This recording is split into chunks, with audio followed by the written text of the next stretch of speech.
last speaker on a Friday, so I'll try to keep this brief. All right, well, I'm going to give you an overview. I realized later that this probably wasn't the best title I could pick because we're looking at more than just the food web here, but I'm going to give you an overview of our use of ecosystem models in characterizing Gulf of Mexico ecosystem.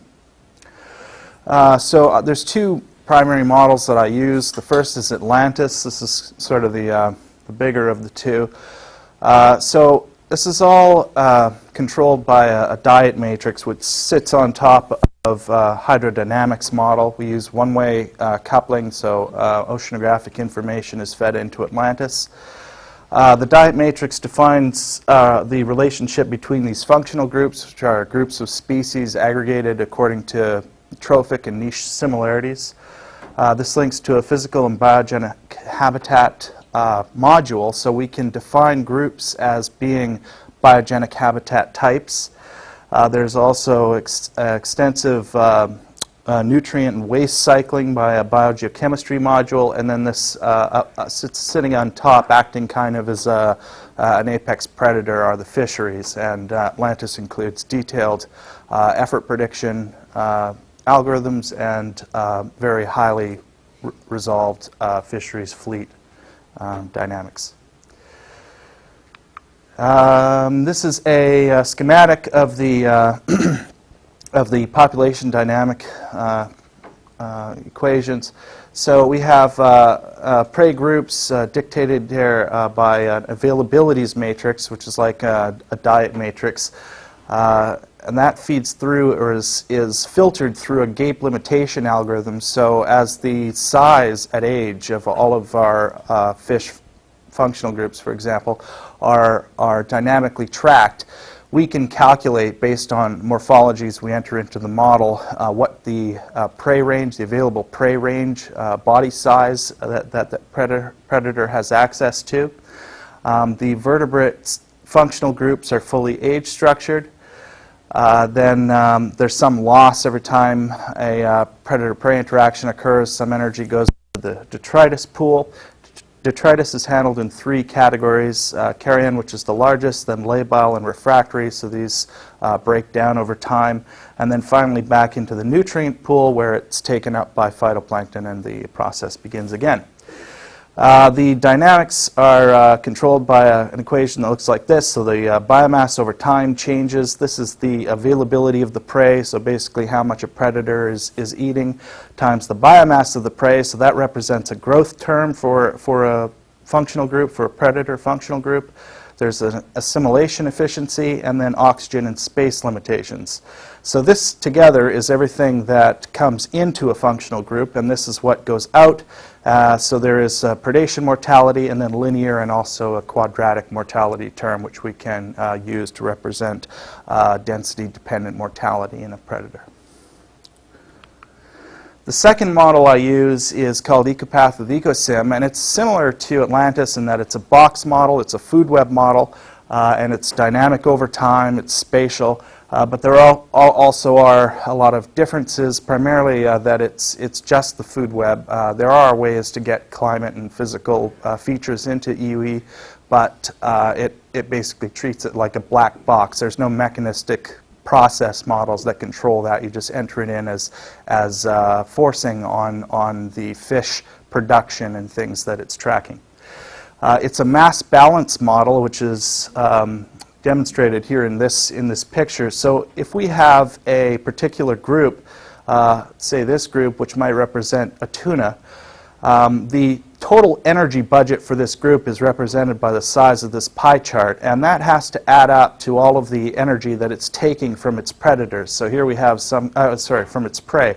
So here we have some kind of benthic invertebrate, some kind of forage fish. So this is the slice of their pie that this guy's eating. That totals the the size of this pie chart, and then from there, a certain amount of it is lost to respiration. Some of it is taken by its predators. Some of it goes to fisheries, and some of it falls back into the detritus pool. So each each species or group in the model has this sort of energy budget, and when you put them all together, it all has to work out. And so it's a good tool for looking at the compatibility of your data. All the pluses have to equal all the minuses. That's the mass balance assumption. To put that into some equations, basically you can break it down into two. So there's a conservation of energy, which determines the energy budget within a group. So the total consumption, everything that a predator is eating, ends up going into either production for that group, so synthesis of new flesh, is lost to respiration or goes to detritus as unassimilated food. And then there's the mass balance equation, which controls the relationship between groups. So the total production budget for a group, that production has to go somewhere, so it can either go to biomass accumulation, the group is building or shrinking, removals by fisheries, mortality to predators, and migration in or out of the system. So again, that has to all work out. Key features of the models. Atlantis, as I mentioned, is has a pretty good base in the physics of the ocean and ocean chemistry, so it can be used for questions related to nutrient loading, salinity, and sedimentation influences, which is useful in the Gulf of Mexico. The links to hydrodynamic models also provide dispersal and connectivity. So connectivity basically controls the advection of nutrients and that cycle, while the dispersal can be used to determine where to describe a larval dispersal pattern, which basically influences the pattern of productivity on a spatial scale. Include biogenic habitat effects. So in the case of the Gulf of Mexico, we're talking about coral, seagrass, and oyster beds primarily. Includes gear effects in the fisheries model, so we can look at things like shrimp trawl, bycatch, and impacts on the benthic structure. It also includes an integrated management strategy evaluation routine, which is a closed-loop simulation process used by NOAA to evaluate the success of a management policy. EOE replicates a lot of those things, but it offers some unique advantages. It's a relatively small and simple model. Once without the overhead of all the oceanography, it actually runs much quicker. I mean, it's just the food web essentially, but the benefit of that quick run time is that it allows stochastic simulations and Monte Carlo sensitivity analysis which is useful for looking at the effects of parameter uncertainty. It also allows policy optimization, so we can define an objective function, and by manipulating the fishing effort on a variety of gear types in the model, we can actually find the fleet configuration that maximizes benefits, and in some cases actually manipulate the ecosystem into more productive structures. It also includes automated parameter fitting, so we can put a time series into the model like biomass or catch and have it alter the sensitive trophic feeding relationships is the main one, the vulnerability term, and get the model to recreate our time series. Whereas with Atlantis, tuning is kind of a more artistic endeavor because there's no automated facility because of that slow run time. The difference in run time is pretty significant. Atlantis, you're talking probably about maybe 16 hours to run a 20-year simulation, whereas EcoSim, to do the same amount of time, you're talking probably 1.2 seconds.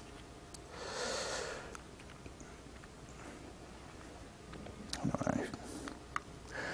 So that's the Atlantis model that we've developed for the Gulf of Mexico, which is being used currently in two main projects. One is the sea image oil study, and the other is a integrated ecosystem assessment, which we're conducting with the help of the Southeast Fisheries Science Center in Miami.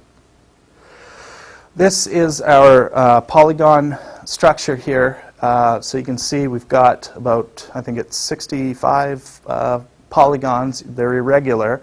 That gives us a computation advantage in that we're not wasting computation cycles in homogeneous space. So we're treating these large polygons essentially as homogeneous, and we've structured the inshore polygons a little more refined and reflecting biogeographic features that we're interested in simulating.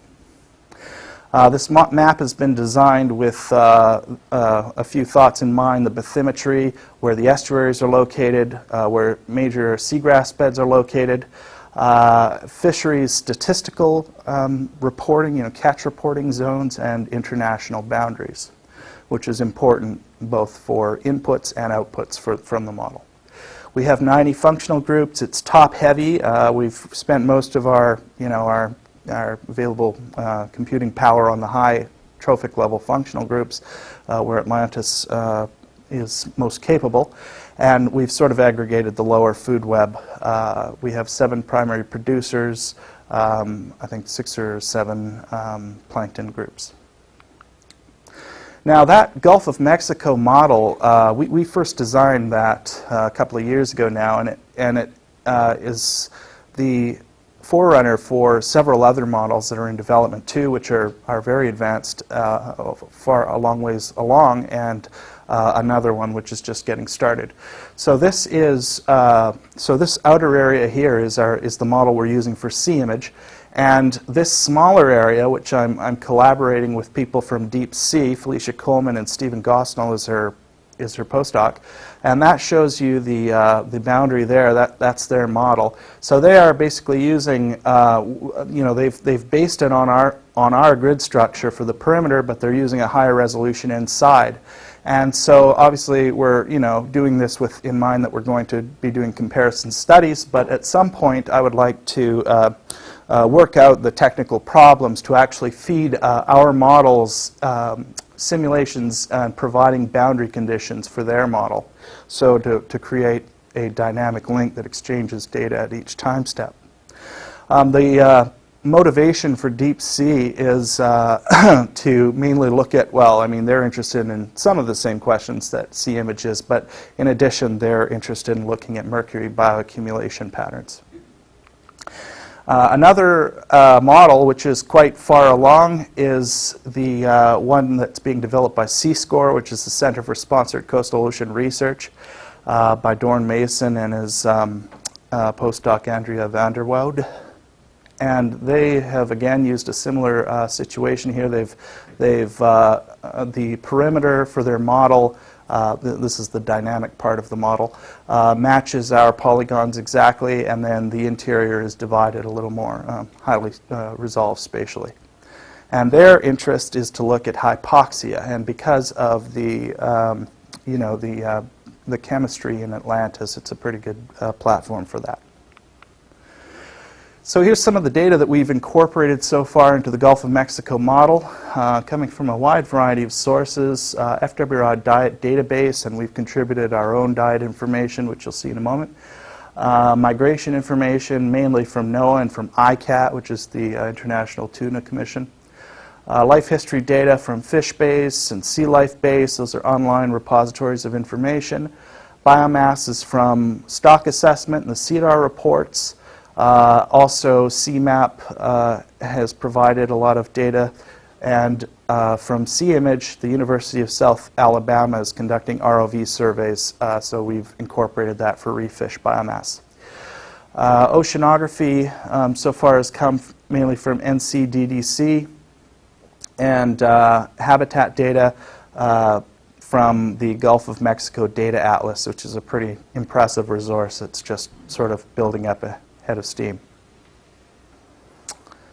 Oh, and also I should mention FWRI provided a lot of information in providing us with ArcGIS data, and we've recently returned the favor in we've given them the results of of Mike's GAM model, which you'll see in a moment. So we actually took their habitat data, processed it, and returned something concerning fish biomass.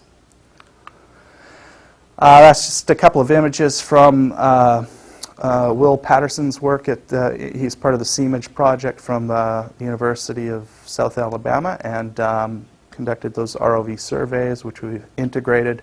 They had post-spill data, which has been assimilated, and pre-spill data, and as they continue to collect post-spill data, we hope to do a comparison with that empirical information. Hydrodynamics was provided by NCDDC in a project funded by NOAA's IEA program. So the Southeast Fisheries Science Center has been paying these guys to work with us, and it's been a very useful collaboration. They've normally, when we start with a hydrodynamic model, we basically have to build the algorithms from scratch that calculate fluxes across our polygon boundaries, but they've automated that process in a new tool called the Ocean Slicer, which is kind of a revolution for Atlantis because there's been at least, I would say, 10 or even 15 Atlantis models that have been built, and to my knowledge, each time they sort of reinvent the wheel. But anyway, this Ocean Slicer has been used already in another NOAA model for Chesapeake Bay. Right now, we only have 1 year of data. We're hoping to improve on that, so we're just looping it. We're capturing seasonality, but not interannual trends. And we'd like to be able to extend this to forward-looking simulations to look at climate issues. The food web analysis took up quite a bit of our time last year. We took samples from several sources, but mainly from the Sea Image Longline surveys. We performed gut content analysis in the lab, and also morphometric data for the gate limitation. And this project, so we kind of completed that. We had some funding from Sea Image to do sort of a first draft of this, but now I just found out this week that our MARFIN proposal that I have with James Simon at Texas AMU Corpus Christi has been approved. So I'm hoping that in the coming year or two we're going to have a big expansion of our diet lab. This is work done by my PhD student, Michelle Massey. So what we've done here is taken the stomach data and fit it to a statistical distribution using what's called a Dirichlet distribution, which is a multi-dimensional beta. Beta's functions are used often to describe diet because they're bounded at 0 and 1, so they're good for proportional data, and they have enough parameters that they're flexible in their shape. So here we have a histogram of data fitted to this showing here the marginal beta distribution. We take the maximum likelihood estimation, and then that's what goes into our model. Showing you here that we've done this. This is a good system because it's very flexible. We not only have used the information from our own laboratory studies, but also fish base and literature. So we're able to synthesize a lot of diet data using this technique for a broad number of functional groups. It's very forgiving because some groups have a lot of data and some groups don't have very much, and you would see that in the error bars created from the statistical fit. This is work that Michelle's done, so she's assembled a marine food web. The boxes are scaled by biomass, a log biomass. And now moving on to the biomass distribution. This is data from CMAP. We needed a way to provide initialization state for Atlantis, work done by Mike Drexler. So he has fitted a statistical model which is predicted using a variety of physical data: bottom temperature, bottom oxygen depth, sediment, and chlorophyll A. We produce here curves that are fit to this data using a pretty clever statistical technique which Mike invented. Actually, I won't waste your time with that. That was our old method, but the referees didn't like it. I still maintain that this is makes more sense. Maybe I will describe it. So this is a binomial model using a logit link predicts the presence or absence.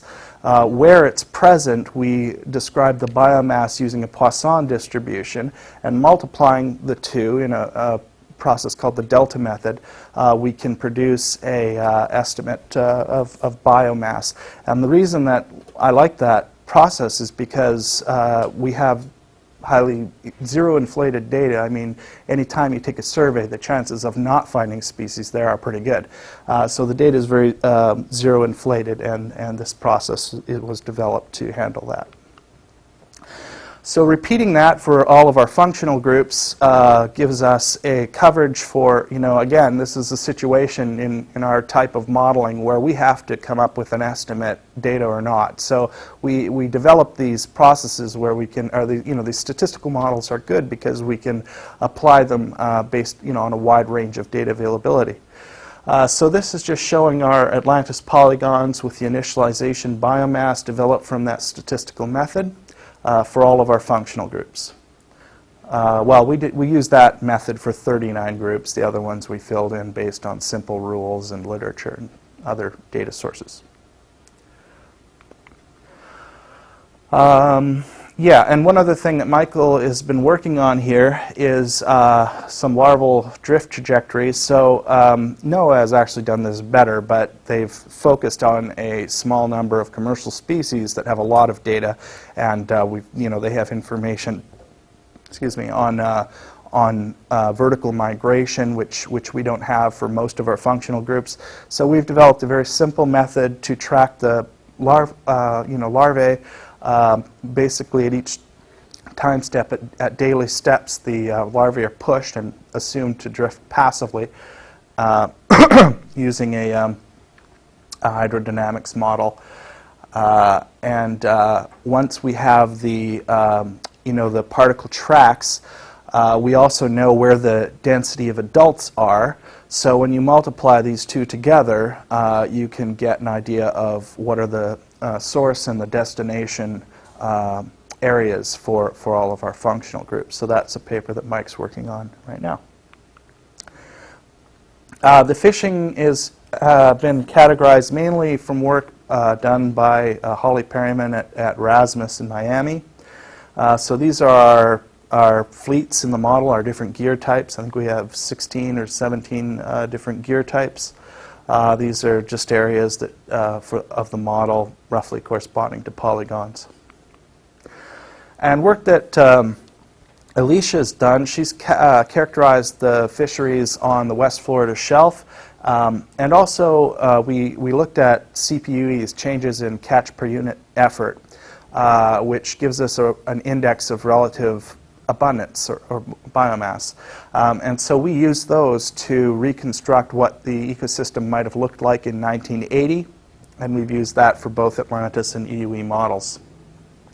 That there just shows you a moment in time of the current, where all the catch goes in the Gulf of Mexico. So obviously, the recreational is much larger than it used to be, but the commercial fishery is still dominant, and most of that is reef fish. Here is showing the change in biomass between 1980 and 2000 for some of our exploited groups, so large pelagics, tuna, billfish, grouper, and snapper. With the exception of snapper, we see some, some declines, but not as severe as in a lot of places of the world. Total amount of catch has remained pretty consistent, but the absolute amount, when you consider the menhaden fishery, the catch has been declining. Okay, and then as part of our commitment to the Sea Image project, we've received predictions of where the oil went from Claire Paris at Rasmus. We have taken her data, which I think she gave it to us in daily time steps, and we've compiled that to produce a cumulative exposure.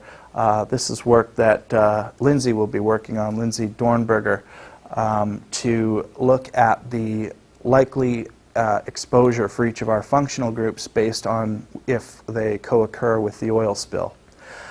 Claire is going to provide this data to us with and without dispersant, so that'll be an interesting test to see whether the use of dispersants had any, basically saved any of the biomass or the biodiversity or the fisheries value. And we are right now coordinating with CSIRO in Australia to develop a new routine for Atlantis. They're the developers of Atlantis, which will allow us input spatial forcing functions. And that's kind of a new thing for that model, and it'll be very useful in two of our projects. One is this oil project, and another is a red tide project.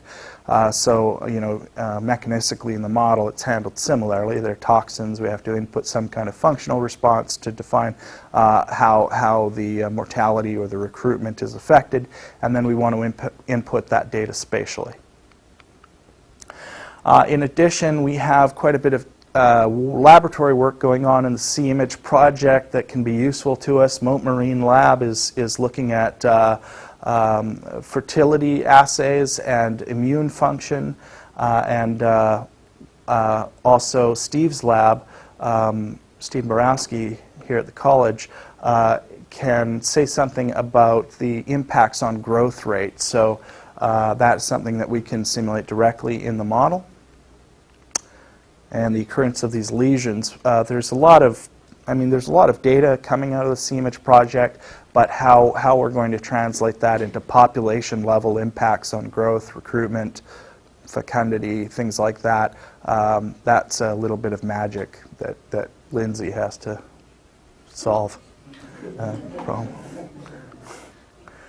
All right, and another pretty big impact from, we hope to see in the model is an impact from the fisheries closures. So there was a de facto, no-take marine protected area surrounding the well that lasted for 8 months, and the impacts from lost consumer confidence also had an effect on the amount of fisheries catch coming from this region. And we think that it might have been a large enough effect that we'll see this in our model. So we have, working with Rasmus in Miami and something Mike Drexler contributed to, we have built a history of where the closures in the Gulf occurred, including these in 2010. And we will run that with and without the fisheries closures to see whether the sudden release from fishing pressure in predators might have spawned trophic cascades, which could potentially take a long time to work out and actually increase the variability in populations. So to give you an idea of the types of outputs we're hoping to produce, we're in the final stages of tuning, and I'm hoping that we're going to actually get down to the simulations within the next couple of months. One of the things, this is from a project I did in the Gulf of California, was to predict recovery time for threatened species or for commercial species that were impacted by oil. We can present a number of indices, like on one graph using these radar plots here. So, for example, changes in biodiversity, trophic structures, species ratios, fisheries, charismatic or endangered species, and functionally important species like sharks. We can also put that into monetary terms by using the fisheries outputs, economic outputs, and actually determine what the cost was to Gulf area fishermen from those closures, from toxins in the water, and impacts on the sea life. And finally, just going to give a shout out to Paul Supernan here. We've just got this project underway. This is an analysis funded by the Ocean Conservancy of the current suite of fisheries independent monitoring programs in the Gulf. What we've done is developed an ecospace model, which is the spatial version of Ecopath with Ecosim. And we are performing a closed-loop kind of analysis. So what we're doing is replicating the survey patterns from a variety of fisheries independent monitoring programs, trawl sampling, reef traps, and longline surveys. And we are basically inside the model. We're pretending, that represents reality, and we're recreating the survey design.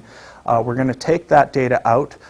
Use it just like a stock assessment biologist would, apply a stock assessment to it, and try to estimate the MSY, maximum sustainable yield, and other fisheries indices for these stocks. We know what the true values are because we're running the ecospace model, and we assume that's reality. And so by doing this, what we'll be able to tell is whether any particular Fisheries independent monitoring program is underfunded, whether it should be expanded to reduce the uncertainty around the fisheries indices that we're calculating, and will also allow us to look for redundancies. Are there some habitats that are being sampled or species that are being sampled by multiple surveys, and basically make some suggestions on how to optimize the suite of fisheries independent monitoring programs to support ecosystem-based management. That's it. Thank you.